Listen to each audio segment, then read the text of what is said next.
having a perfect heart. Do you know it is possible to walk before the Lord with a perfect heart? If you are hungering for Jesus, you may already be trying and desiring earnestly to obey this command of the Lord. Having a perfect heart has been part of the life of faith from the time God first spoke to Abraham. I am Almighty God, walk before me and be blameless. That means perfect, Genesis 17 and verse 1. I want to encourage you, having a perfect heart is possible. Otherwise, God would not have given us such a call. In the Old Testament, we see that some succeeded. David, for instance, determined to obey God's command to be perfect.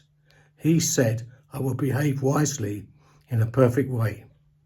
I will walk within my house with a perfect heart. Psalm 101, verse 2.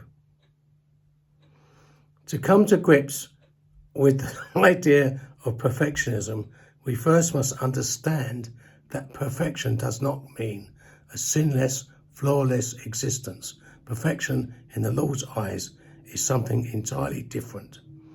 It means having completeness, maturity. The Hebrew meaning of perfection include uprightness, having neither spot nor blemish, being totally obedient.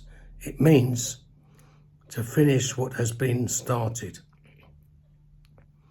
to make a complete performance. John Wesley called this concept of perfection constant obedience.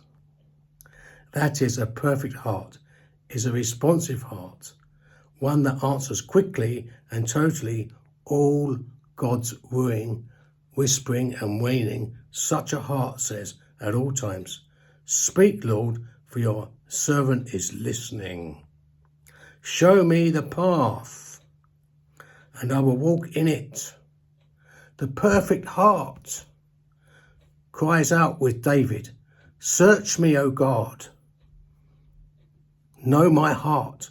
Psalm 139, verse 23. God does indeed search for our hearts.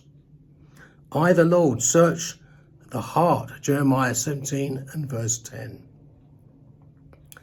The perfect heart seeks to be in God's presence, always to dwell in communion, talking with the Lord, sharing sweet fellowship with him, seeking his face, knowing his presence in our daily walk.